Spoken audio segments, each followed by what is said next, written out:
U.S. First Lady Melania Trump has threatened to sue Hunter Biden for more than $1 billion after he claimed that Melania was introduced to her husband by convicted sex offender Jeffrey Epstein. The claim came during a wide-ranging interview Hunter Biden gave earlier this month, where he lashed out at Democratic Party elites and spoke about the unreleased Epstein documents. He said these elites undermined his father, Joe Biden, before he dropped out of last year's presidential campaign. Okay, so let me get this straight. Melania Trump, the woman who spent years perfecting the art of silence, who barely speaks, who famously doesn't care, she's now threatening billion-dollar lawsuits to shut people up? Yeah, you heard that right. $1 billion, with a B. And here's the twist. It's all blowing up in her face. Like, spectacularly. We're talking about a legal war that's exposing everything the Trumps have tried to hide. Everything. The Epstein connections, the Capitol chaos, the way they silence anyone who dares to speak up. And honestly, it's getting messy. So here's what happened. Michael Wolff, you know him. He's the journalist who wrote that book about Trump that made everyone lose their minds. He just got served with a legal threat from Melania. And not just any threat, we're talking $1 billion defamation lawsuit unless he apologizes and retracts everything he said about her ties to Jeffrey Epstein. Can you believe this? But before we go any further, real quick, let's be honest. You can't really trust mainstream media anymore. That's why we built Pump Politics, to bring you real stories, real context, and no corporate spin. If you want to stay ahead of the headlines, join our free newsletter. We'll send the news straight to your inbox every day. Just click the link in the description to join. And if you just want to support what we're doing, join us. Be part of the community that actually cares about the truth. All right, let's get back to the video.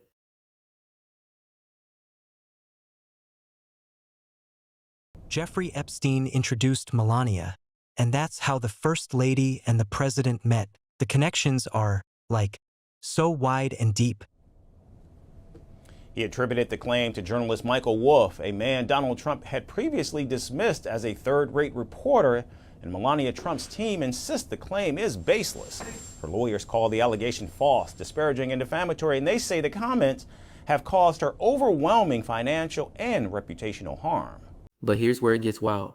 Instead of backing down, Wolff sued her first.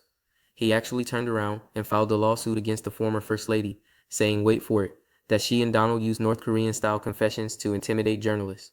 North Korean-style confessions to intimidate journalists. North Korean-style. Those were the actual words in the court filing.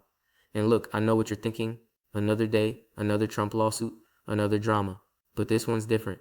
This one matters. Because what's happening right now in Washington, with the government shutdown, with Republicans tearing each other apart, with the Capitol literally falling into chaos, this Melania story is the perfect example of how the Trumps operate. Threaten, intimidate, silence, repeat. The timing couldn't be worse for them either. We're months away from critical elections. The GOP is already blamed for the longest government shutdown in history. Republican leaders are scrambling. Moderate voters are walking away.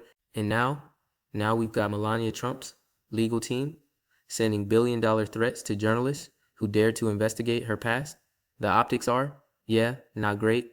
Here's what makes this even more interesting. Remember when the Capitol riot happened? January 6th? Most of Trump's inner circle either stayed silent or doubled down on the big lie. But Melania, she actually broke from the script. She put out this statement saying she was disappointed by what happened. She used different language than Donald. She distanced herself just a little bit, just enough to seem like maybe, just maybe, she didn't agree with the whole storm the Capitol thing. But now we're seeing a completely different Melania, one who's willing to use the same intimidation tactics as her husband, one who's threatening massive lawsuits to shut down stories about her connections to one of the most notorious criminals in modern history. And honestly, it raises so many questions. What is she trying to hide? Why now? Why go after Wolff with such an aggressive legal threat? And why would you threaten $1 billion over allegations if there wasn't something there worth hiding? The lawsuit Wolff filed is not just about him defending himself. It's about exposing a pattern of the Trump family using legal threats as weapons, of silencing critics, of demanding these forced apologies that, yeah, sound a lot like something out of a totalitarian playbook. And the documents filed in court, they spell it all out. Every threat, every intimidation tactic, every attempt to make journalists confess to things they didn't do wrong. So while Republicans are dealing with the Capitol in literal chaos, with government workers furloughed, with flights being cut because the FAA doesn't have funding, with Democrats hammering them for being unable to govern, Melania Trump decides this is the perfect time to start a very public legal war with a prominent journalist. Come on, the strategy here is questionable at best. And here's the thing nobody's talking about. This isn't just about Melania or Michael Wolff. This is about what happens when powerful people think they can bully anyone into silence, when they think billion-dollar threats will make problems disappear, when they believe the rules don't apply to them. But it's 2025, the internet exists, court documents are public, journalists have platforms, and people are watching everything. The more you look at the situation, the more insane it becomes, because Melania has always been the one Trump family member who seemed to stay above the fray. She didn't tweet constantly like Donald. She didn't give controversial interviews. She didn't insert herself into every political battle. She maintained this carefully crafted image of elegance and distance, of being somehow separate from all the chaos. But this lawsuit threat, it shatters that image completely. It shows that behind the carefully managed public persona, she's just as willing to use the same ruthless tactics, just as willing to threaten and intimidate, just as willing to try to destroy someone's livelihood for daring to ask questions. And the questions Wolff was asking, they're legitimate. They're about documented connections, about social circles, about events that have photographic evidence. These aren't wild conspiracy theories. These are questions any serious journalist would ask about anyone with similar connections. So buckle up, because what I'm about to show you is going to change how you see the Trump family's grip on the GOP, how they control the narrative, and how one lawsuit might just unravel everything they spent years building. Let's dive in. All right, so let's rewind and actually understand what led to this absolute mess. Because the story is bigger than just the lawsuit. Way bigger. Michael Wolff, he's been a thorn in Trump's side for years. His books have exposed behind-the-scenes chaos in the White House. He's interviewed hundreds of people. He's published stuff that made Trump absolutely furious. And look, love him or hate him, the guy does his homework. He doesn't just make things up. So back in October 22nd to be exact, Wolff gets this letter. And it's not just any letter. It's from Melania Trump's legal team. And the letter says, you need to retract your statements about Melania and Jeffrey Epstein. You need to apologize publicly. And if you don't, we're going to sue you for $1 billion. $1 billion for a journalist who, let's be real, doesn't have $1 billion. Nobody does except like a handful of people on earth. But that's the point, isn't it? The threat isn't meant to be realistic. It's meant to be terrifying. It's meant to make you shut up. But Wolff didn't shut up. Instead, he went to court first. He filed what's called a declaratory judgment action. Basically, he's asking the court to rule that he didn't defame Melania, that his reporting was protected speech, and that her threats are just intimidation tactics designed to silence journalism. In the filing? Oh man, the filing is brutal. It accuses Melania and Donald of habitually using legal threats to extract North Korean-style confessions from critics. It says they've built an entire system around intimidating anyone who investigates them. It calls out the pattern, the repetition, the way they target journalists, former employees, anyone who speaks up. This is where it connects to the bigger picture. Because while this legal drama is unfolding, the Capitol is literally in chaos. The government shut down months ago. We're now at the longest shutdown in American history, longer than the previous record. And Republicans, they're getting destroyed in the polls because of it. Public opinion has turned hard against the GOP. Voters are blaming Republican leadership for the dysfunction, for the inability to keep the government running, for the partisan deadlock that's left hundreds of thousands of federal workers without paychecks. The FAA is cutting flights, essential services are being disrupted, and moderate voters, they're walking away from the Republican Party in droves. The narrative in Washington right now is that Trump, even though he's president, he's the one pulling the strings behind the scenes with his congressional allies. He's the one who convinced House Republicans to hold the line, to refuse any compromise, to let the government shut down rather than give an inch. And whether that's true or not, that's what voters believe. That's the story Democrats are telling. And honestly, it's working. So picture this. You're a Republican strategist. You're watching your party's approval numbers crater. You're seeing swing state polls show Democrats with massive leads. You're dealing with a Capitol that can't function. And then you get the news that Melania Trump is threatening a $1 billion lawsuit against a major journalist over Epstein allegations. Yeah, that's not helping. Because here's what voters see. They see a family that's more concerned with silencing critics than with governing. They see legal intimidation instead of transparency. They see $1 billion threats while government workers can't pay their rent. The contrast is stark. And let's talk about those Epstein allegations for a second, because this is what Melania is trying so hard to suppress. Wolff has reported on connections between Melania and Jeffrey Epstein's social circle. He's talked about her presence at events, her ties to people in that world. And look, he's not the only one. Other journalists have reported similar things. There are photos, There are records. This isn't some conspiracy theory. These are documented connections that raise legitimate questions. But instead of addressing those questions, instead of providing context or explanation, Melania's response is to threaten legal annihilation, to demand retractions, to force apologies, and that makes people wonder what she's hiding. Now let's go back to the Capitol riot, because this is where Melania's current actions contradict her previous positioning. When January 6th happened, when Trump supporters stormed the Capitol, when people died, Melania put out a statement. And that statement was interesting. She said she was disappointed by the violence. She called for peace. She condemned the rioting. But, and this is important, she also spent most of the statement complaining about salacious gossip about herself. She made herself the victim. She talked about the personal attacks she'd endured. She didn't really address her husband's role in inciting the riot. She didn't call for accountability. She just expressed disappointment. At the time, a lot of people saw that as Melania distancing herself, creating space between her and Donald's most extreme actions, protecting her own reputation, while he dealt with impeachment and investigations. It was classic Melania, saying just enough to seem reasonable without actually taking a stand. But now she's going full attack mode. She's using the same playbook as Donald: threaten, intimidate, silence. And that shift, it tells us something. It tells us she's worried. It tells us there are stories out there, connections, evidence that she desperately doesn't want public. The court documents in Wolf's lawsuit lay out a pattern. They show how the Trumps have used legal threats against multiple journalists over multiple years. They show the billion-dollar demand letters, the forced retractions, the apologies extracted under threat of financial ruin. And they argue that this isn't normal legal action. This is abuse of the legal system to chill free speech. And here's the kicker. In most defamation cases, the burden of proof is on the person claiming they were defamed. They have to prove the statements were false. They have to prove they caused harm. They have to actually follow through with the lawsuit. But the Trumps, they rarely actually sue. They just threaten. They send scary letters. They demand compliance. And then they move on to the next target. But Wolf called their bluff. He went to court and said, okay, let's do this. Let's have a judge decide if your threats are legitimate or if they're just intimidation. Let's put your evidence or lack of evidence on the record. Let's see if you actually have a case or if you're just trying to bully me into silence. And that's why this matters so much. Because if Wolf wins, if the court rules that Melania's threats were meritless, it sets a precedent. It shows other journalists that they don't have to back down. It proves the Trump intimidation machine can be challenged. And honestly, that scares them. Meanwhile, back in Washington, Republicans are dealing with the fallout of their longest shutdown ever. They're losing ground in Senate races in swing states. They're watching their support shrink in special elections. They're seeing donors pull back. They're hearing from constituents who are furious about the dysfunction.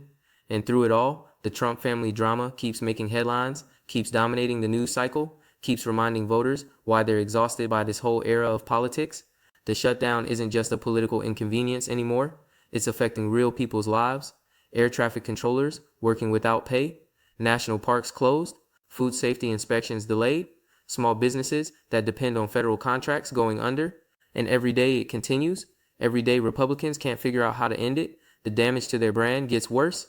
Democrats are running ads in every swing district showing federal workers at food banks. They're highlighting Republicans who voted against funding bills. They're tying every GOP candidate to the chaos. And it's working. The polling shows massive swings toward Democrats in races that should be competitive. Some Republican strategists are privately saying they've already lost the Senate and might lose the House too. And into this absolute political disaster, Melania Trump injects a legal war over Epstein connections. The headlines write themselves. The attack ads practically create themselves. Democratic operatives are probably sending her thank you notes. So yeah, Melania's legal threats aren't just about one lawsuit. They're a symptom of a much bigger problem. A problem where the people at the center of Republican politics think they're above scrutiny, think they can silence anyone who questions them, think the rules don't apply. And voters are watching all of it, taking notes and getting ready to have their say. Okay, so let's break this down into what actually matters. Because there's a lot of noise here, but the signal is pretty clear. 3 big things are happening and they're all connected. First, you've got the legal battle itself. Melania Trump sent a $1 billion threat to Michael Wolff, demanding he retract statements about her Epstein connections. Wolff, instead of backing down, sued her first. He filed court documents accusing the Trump family of using North Korean-style confessions to intimidate critics. And now this is going to court. Discovery will happen. Evidence will be presented. And all of Melania's attempts to keep this stuff quiet, yeah, Those are probably going to backfire spectacularly. Because here's how discovery works. Once you're in a lawsuit, both sides get to demand documents. They get to ask questions under oath. They get to subpoena evidence. So if Melania actually follows through with her billion-dollar threat, she's going to have to prove Wolf lied. She's going to have to show that his reporting was false and malicious. And that means she's going to have to put her own connections, her own history, her own communications on the record. Do you think she wants that? Do you think the Trump family wants their private communications about Jeffrey Epstein, about their social circles, about who knew what and when, all laid out in public court filings? Not a chance. Which is why I'm guessing this lawsuit threat goes nowhere. She'll quietly drop it. Wolf will win. And the story will be yet another example of the Trumps backing down when someone actually fights back. But even if she drops it, the damage is done. The headlines are out there, the questions are raised, and everyone's wondering, what exactly is she trying to hide? Because innocent people don't usually threaten billion-dollar lawsuits over questions. Innocent people answer the questions. They provide context. They explain. They don't immediately jump to legal threats and intimidation. Second, you've got the political context. The Capitol is in chaos. The government has been shut down for months. It's the longest shutdown in history. Federal workers aren't getting paid.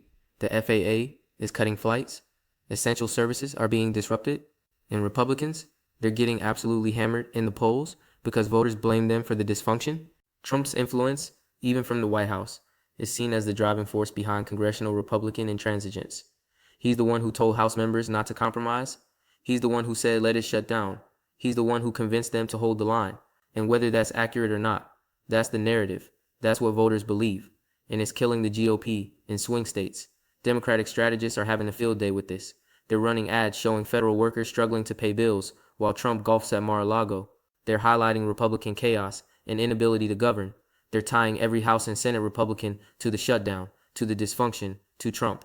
And it's working. The polling shows Democrats with significant leads in races that should be competitive. And then right in the middle of this political disaster, Melania Trump starts a legal war with a prominent journalist over Epstein allegations. The optics are, terrible. It looks like the Trump family cares more about protecting their reputation than about anything else. It reinforces every negative stereotype about them. It gives Democrats more ammunition, and it alienates the exact moderate voters Republicans need to win back. Come on, the timing couldn't be worse. You know what's really crazy? Republican leadership tried to distance themselves from this. They tried to focus on policy. They tried to talk about the economy, about border security, about anything other than Trump family drama. But it doesn't matter, because the Trump family keeps generating headlines, keeps creating controversies, keeps reminding voters of all the chaos and dysfunction they're tired of. And moderate Republicans, the ones in purple districts, they're trapped. They can't fully embrace Trump without losing swing voters, but they can't fully reject him without losing their base. So they're stuck trying to walk this impossible tightrope while their party burns down around them. It's actually kind of sad to watch. Third, and this is the big one, you've got the broader pattern of Trump family intimidation. This isn't just about Melania and Wolf. This is about how powerful people use legal threats as weapons, how they silence critics, how they create a climate of fear that stops journalists from investigating, stops former employees from speaking out, stops anyone from challenging their narrative. The court documents in Wolf's lawsuit lay this pattern out. They show multiple instances of the Trumps threatening massive lawsuits. They show the demand letters.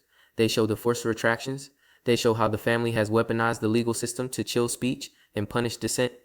And they argue that this is an abuse of the courts. This is using litigation not to seek justice, but to intimidate and silence. And if Wolf wins, if the court rules that Melania's threats were meritless and designed to suppress free speech, that's huge. That sets a precedent. That emboldens other journalists to stand up to similar threats. That shows the Trump intimidation machine can be beaten. Think about how many stories probably never got published because of threats like this. How many journalists backed down? How many former employees stayed silent? How many people with important information decided it wasn't worth the risk of being sued into oblivion? That's the real damage of this intimidation strategy. Not just the cases we know about, but all the stories we never heard because people were too scared to tell them. So where does this all go? Well, here's my prediction. Melania quietly drops her billion-dollar threat. The lawsuit fizzles. Wolf gets his declaratory judgment, saying his reporting was protected speech. And the story becomes another example of the Trumps backing down when someone actually fights back. But the damage is done. The headlines are out there. The court documents are public. The pattern is exposed. And voters see one more example of a family that thinks it's above the rules, that thinks it can silence anyone, that thinks money and threats are substitutes for accountability. Meanwhile, Republicans continue spiraling in the polls. The shutdown continues destroying their brand. Moderate voters continue walking away, and Democrats continue capitalizing on the chaos. By the time elections roll around, the GOP is looking at massive losses. Senate seats they should hold, gone. House seats in swing districts flip, all because they couldn't govern. All because they let Trump drive them off a cliff. All because they chose loyalty to one family over loyalty to their constituents. And look, I know some of you are thinking, okay, but what about the actual allegations? What about Melania and Epstein? What's the truth there? And honestly, that's the question her billion-dollar threat is trying to prevent us from asking. That's the question her legal team doesn't want investigated. That's the question that, if fully answered, might be really, really problematic for her. Because here's the thing. If the allegations were completely baseless, if there was nothing there, the smart move would be to ignore them. Let them fade. Don't give them oxygen.